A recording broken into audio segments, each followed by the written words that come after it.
Awesome. Well, thank you everyone who's joining us live today, as well as everyone watching the recorded instance. This is the first in a series of webinar workshops we will be kicking off, so keep an eye on your email for more information on the upcoming workshops. So we'll go ahead and dive right in. My name is Tamina Zahiri, and joining me is Stephen Price, a familiar face to many of you, I'm sure. He's been with the Stoplight team for about a year now, and expert on the ins and outs of what our tool has to offer. He will be reviewing Stoplight Platform 101, giving you a bird's eye view and zooming in on the most important features we have to offer.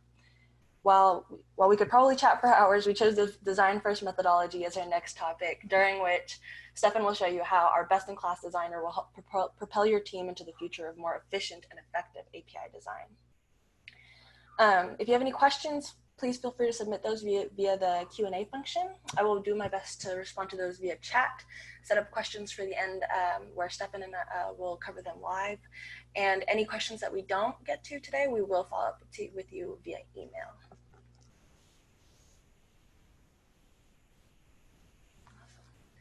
All right, Tamina, thank you for the great introduction. And again, welcome everybody. Part of my goal today with this webinar, what I want to make sure is that you have a few takeaways to take back home. And one of them would be for me to share any tips and tricks with you that would help you use the Stoplight platform and know how to use some of the features that you may not be familiar with. And when I'm talking about a feature review, I'm also going to give you the full experience. I'm going to share functionality that you might only see with an enterprise license, for example, or something that's in Pro. So I'll be able to show everything. And if you're curious, it's going to be a great way to learn what was available under those plans. And then lastly, we're going to talk about design first and maximizing your design potential with Studio. Tamina described it very well earlier. I want to make sure that you are able to visualize how design first can be useful, and then how you can be successful replicating or having a design first practice at scale. All right, so let's get started. I'm going to share my screen with you, and we're going to dive into the product right away. All right, so what you're seeing on screen now is a Stoplight Workspace, and this is my own workspace. It's something I've been curating for a good amount of time now. When you first log into a workspace, you have a few options available, and these are options that you can configure as a workspace admin. Maybe you just want to give users the options to log in with GitHub and an email.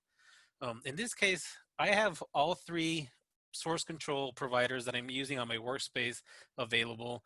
I also have SAML as an option. So this is an integration that you can set up. You can allow authentication via SAML or LDAP, and then email.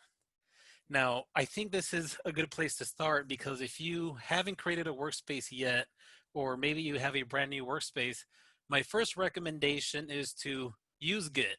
And a great way to do that is to log in with your Git account. If you've done that already, then the login is pretty seamless. You'll be presented with the workspace right away. If that's the first time that you are connecting your account with your Git provider, you'll probably see a window describing the kind of OAuth permissions that we would need. So just to drive the point home, you'll see here at the bottom left, we have the settings for a user. And so this is a pretty good tip, by the way. If you click on this user button, you'll have options to go manage your settings. This is another useful link. It's a documentation describing the Stoplight platform. So if maybe you're curious about something, you could always look at the docs or chat with one of us if you have questions. So I'll go to the settings. Now, when I'm looking at my user, the basics will describe my email and what my user name is. It's the architect. But anyways, what is meaningful here is the connected accounts page. So this page displays the integrations that I'm currently using. And I have users in all three of these providers. If you haven't connected your account with Git, you could always come to this page and click on connect. That will allow the user that you have on Stoplight use either your primary or your secondary email and see if you have a user on that platform and know what kind of repos you have access to. So you can add repositories into Stoplight and work that way. And I'll describe why this is a good idea, why you're going to get a lot of value of working with bringing your own Git into Stoplight, BYOG. Um, but before I do that, let me just talk about the workspace. So what you're seeing on screen right now is a pretty different home screen than probably what you've been used to so far. We provide a landing page that by default that has a certain layout. You're able to customize this landing page, and that's the second tip that I have to share with you is that you can customize the home screen. You can bring in, add your own logos and images. If you don't have a lot of images, Unsplash is a great source. That's where I get mine, unsplash.com. And then write the kind of text that would be appropriate for the use case that you have for your workspace. So maybe this is an internal space for people to find internal resources, and you can add text that will explain what they can do. Or maybe this is going to be a workspace that will be client facing, externally facing, so you can certainly make it look that way. What I've done is added some information around logging in and inviting team members that you can get from your default landing page. And some GIFs that I captured about describing how to use a platform. So you can customize this experience is the second tip. Now, the left-hand side contains your projects. And when I mean project, it can mean a few things. It could either be a collection of open API, Markdown, schemas, all these different files and design artifacts. If you follow my advice, ideally it would also be connected to a Git repo. So a project could also be equivalent to a repository. Now, given that they contain a variety of documents and artifacts, it could be a large volume of information. So something you can do as a third tip is use search. So search is something that would be available to you as a user in different parts of the platform. The first of which would be right in the home screen. You can also have search functionality available in the docs itself, and it will only search for results within the scope of that project. And what this will let you do is maybe there's a large volume of information, you can search for something and look at endpoints, APIs, articles. So it's a good time saver. Now let me show what one of these projects looks like. And this is the Cloud Home project.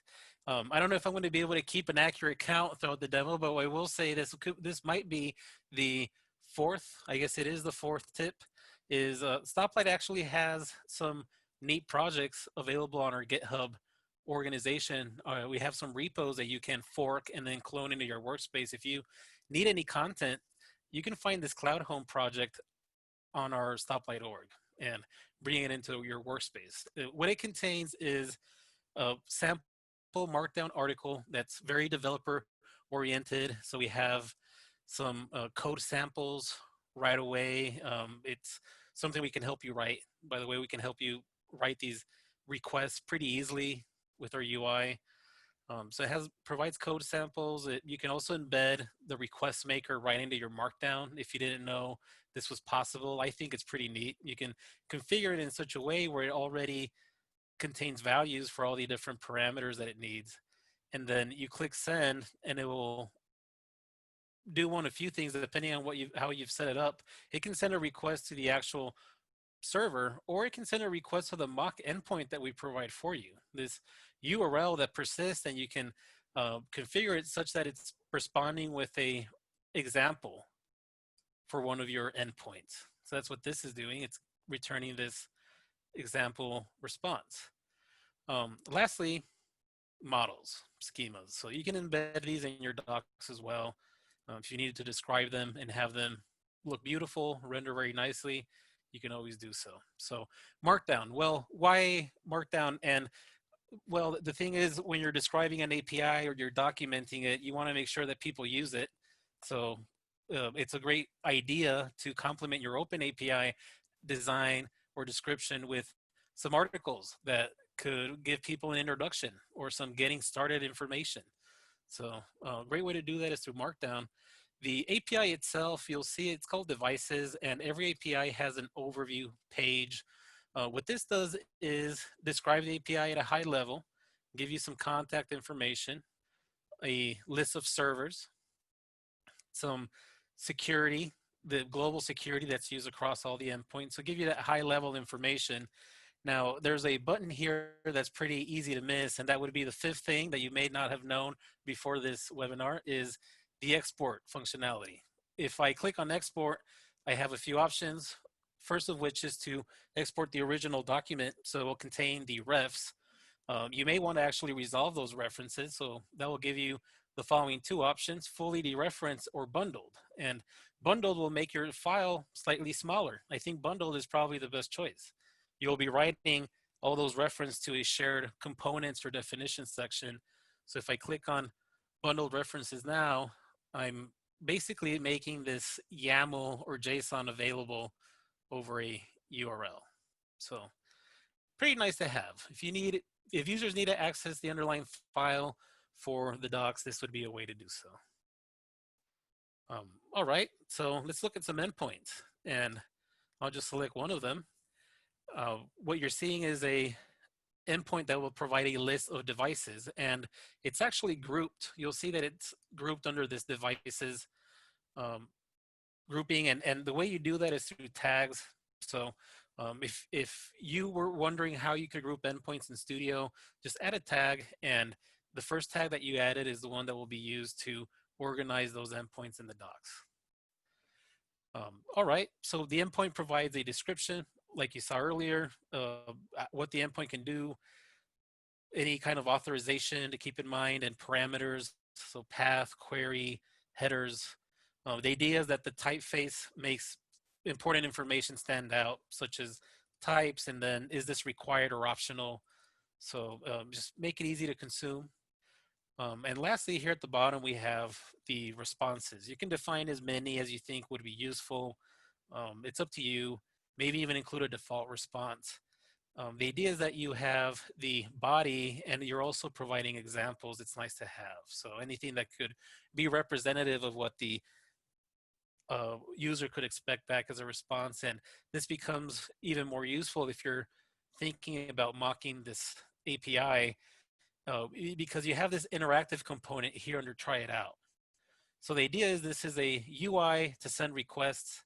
I can provide values for different parameters.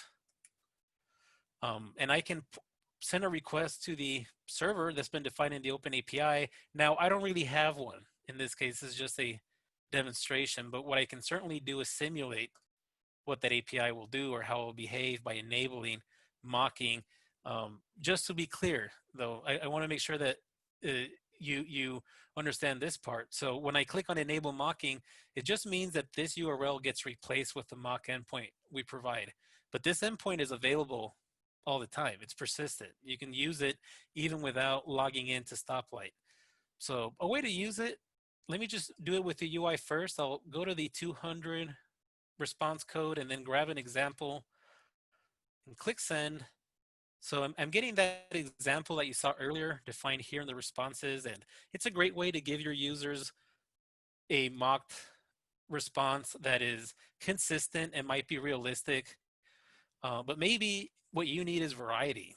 So you can either define a long list of examples or generate a dynamic response. So select on dynamic as an option and click send, and it will generate, this is an array, so it'll generate a random number of objects with strings and Booleans and numbers, dates. It uses your schema to do so. So the better defined your schema is, and as much validation as you add to it, the more accurate this would be. So great overview of how to use a request maker. Now, if you're thinking, how can I interact with this endpoint that I mentioned earlier? This is what I think is the sixth tip. So we're going to number 6 already. It's use this code generation. So I don't know if you saw the docs earlier, even right here, I have a curl request. There's no reason to have to write that by hand. You could always get a sample and copy to your clipboard. And I am a fan of HTTP, so I'll use HTTP instead. Bring in my terminal, put that in there, and see what I get back. So I'm getting a dynamic response back, which is pretty nice. Pretty large array. But anyways, what this illustrates is, okay, this endpoint is available to me as a user of Stoplight or somebody that can access this information. The request maker can help me write requests, which is going to save me a lot of time. And this would be the list of the different um, clients and languages that we would support. So I would recommend for you to have a look at this list and let us know what you think. Something that is a seventh tip is, if you remember, I was embedding that request maker in my docs earlier in Markdown. You can copy this configuration and it will be ready to go right away. In fact, it will be configured to use a mock endpoint and give you a dynamic response. So excellent. Just make sure that you're able to write quality docs and do it fastly. All right, so that's how the documentation looks like. You'll have endpoints, you have Markdown, schemas. Now, the other feature that I want to point out is versioning. So this is actually something that you'll get with the Pro license, but it's very powerful. It's very often you'll have to support different versions of your APIs. So you might have a V1 and then a update was made and you have a V2 of the API, but you still need to support V1 for a subset of customers and they need access to those docs. So we have support for versioning, and it goes beyond just versioning the open API. In fact, we're versioning an entire branch. So either you're using Git or you're not.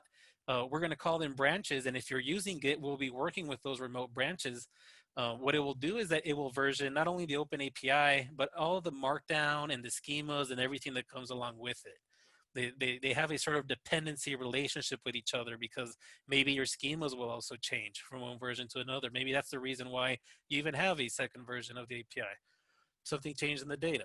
So if you think of versioning holistically as, well, this needs to be, all of those artifacts need to be included, we support that. And the docs consumer will only see whatever is available under versions. I can see this unpublished branch because I'm an editor. I'm a type of user in Stoplight that can edit this project. So I can actually go to the settings, look at the branches that I'm tracking remotely from Git, and I have this shared parameter, path parameter branch, which I could publish if I wanted to.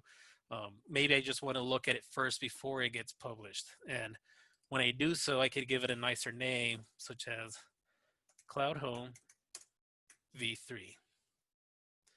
So this is how you version docs. Gives you a node count. I really like this functionality. I suggest you give it a try. Lastly, when we're talking about settings for your project, it's very useful to understand how you can, first of all, when you add a new project into Stoplight, by default, it will be private, meaning that only you can see it, because it could just be a personal project. You can promote it to internal or public, meaning that an internal project is available to other people that are part of your team in the workspace, like part of your company, they're internal users. Public means it's available to everybody on the internet. Both of these decisions are made by admins. So an admin can definitely be in control of how their workspace looks like and how it's exposed to different DOS consumers. But this is how you can support a variety of use cases for your docs. So high level overview of that. Now, real quickly, if we're adding content into Stoplight, you want to make sure that you understand these options. So one of them would be to use Git or a Git integration. So you'll go to your Git integration and maybe use an org, your personal account, and select a few projects and add it in. We give you the added value of using webhooks to keep your docs up to date. So you won't have to set up that automation yourself. If you push a edit to the repository, your docs will be in sync with that. So it's a very nice thing to have. This is what I recommend. It supports better collaboration, easier versioning. It also supports a review process, so you can have a merge request or a pull request process driven by VCS. You own that source of truth, by the way, so you're not locked down. Even though Stoplight is great, you own all those files. It's on your repo. The other option is to use CLI is the second option I could recommend, and that's if you're a heavy CI user. Maybe you have a lot of investment in CI pipelines, and you can publish docs to Stoplight via the CLI option. So that would be something else you can do. It also supports versioning, by the way. All right, so quite a few tips there. Um, I want to make sure that we talk about Studio because this is a game changer. And the reason I say it's a game changer is because, uh, well, I think we all know there's a lot of value behind API design or working with open API. So the kind of things you can do includes getting documentation for your APIs that is easier to keep up to date because it's using the standard format. So the way we use those webhooks is a good example. Um, it's also useful to maybe publish to a gateway. You can use OpenAPI to enforce your own standards as a company and make sure that things are designed according to your own requirements. You can use it for testing. You can use it to generate SDKs. So definitely a lot of value. And part of that value is to use OpenAPI earlier in the development process, so you get all those benefits as early as possible. Maybe split your stack with a mock server. A lot of companies struggle doing so because there's the added challenge of having to write OpenAPI in a code editor. Maybe you have people that are good at it already, but I can guarantee you that most developers who are new to this or other roles who are not full-time developers will struggle. They'll have a learning curve. Studio is built where we abstract the design process. We make it visual. So adding a new server is pretty simple. I can copy paste this URL and maybe add v2 and give it a simple name. So as I'm doing those changes, you'll see that my docs will update here on the right-hand side. So immediate feedback.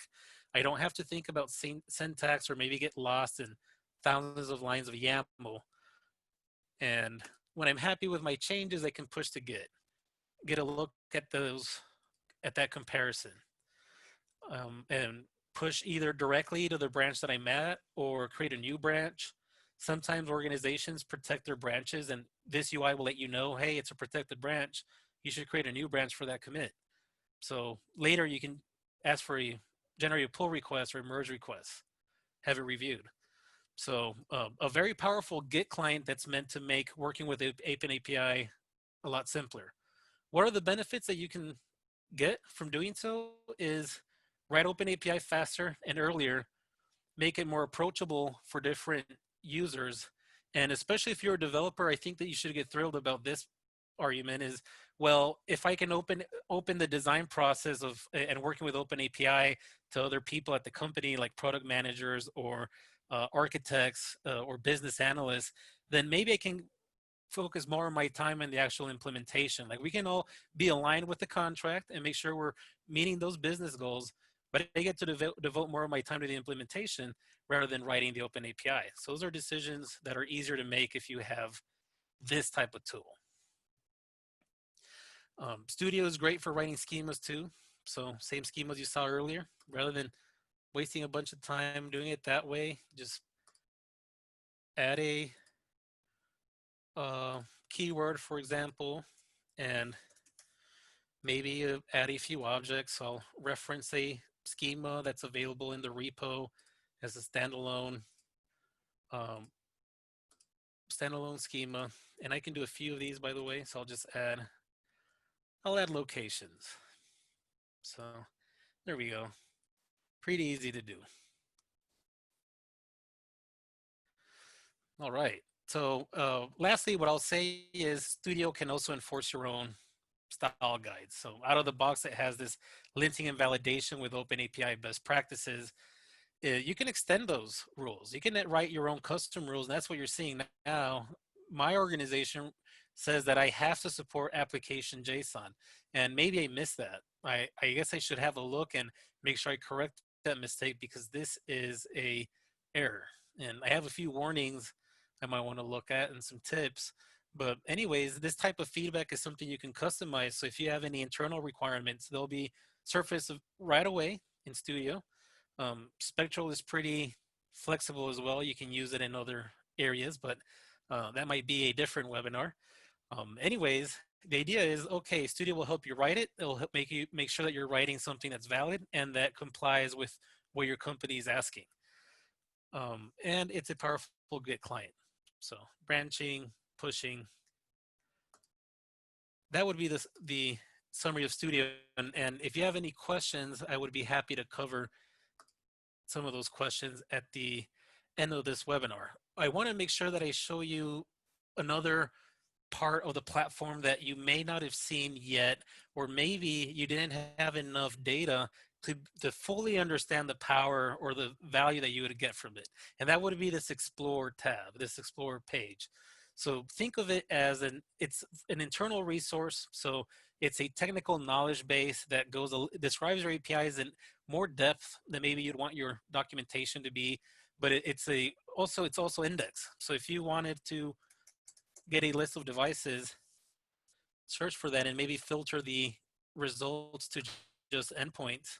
It'll narrow down those results. If you have a large volume of APIs, then that becomes pretty useful. And it's hierarchical, right? So you know where they belong. When I click on any of these endpoints, what I get first is documentation, just letting me know what this is. If I wanted to interact with it, I have that same experience that you saw earlier in the docs. I can send requests.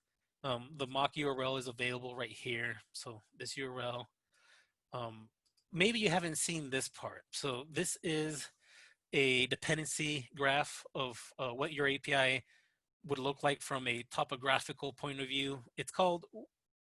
It's an outbound dependency graph. It says, what do I depend on? So if I'm looking at this list devices endpoint, then I'll know that it belongs to this other API, and I can actually navigate that graph and look at its different components. There's other endpoints that are described in an API too that I could be curious about, and I'm referencing these models so I can also understand how these models are structured and just get that visibility. So a way to visualize the way your API is structured. Now, this is also interesting if we look at an example with models. So I'll go grab that for you. And I'll change the filter to have it use models instead. In this case, this is a model coming from a real API. I grabbed it online. Sorry, that was just a zoom on my mouse. So it's a complex model. That's why I like it. It's showing a lot of reuse, and it's representative of what a more complex model would look like. Reusing ways to work with image data, for example. The reason I like it is because if we go to the other view that is what depends on me, the inbound dependencies, it describes how it's being used by 4 other models or responses in this case, and 10 endpoints. So it'll give me an understanding, especially somebody who's more on the governance side or just needs to make decisions about design at a higher level. Well, this will let you know what the impact would be of some of those changes that you have in mind. Some of this information could be buried in the design document and you wouldn't know unless you can visualize it. So Explore will give you that experience. All right, so Explore, great way to find what you're looking for, great way to get visibility over the designs that you already have. What I would say lastly, and I think we are pretty good on time, is I'll just say a few things to close this webinar. So some of the last suggestions that I would have for you is look at theming if you want to brand your experience any further. Here's where you can modify your landing page and own it. And member management.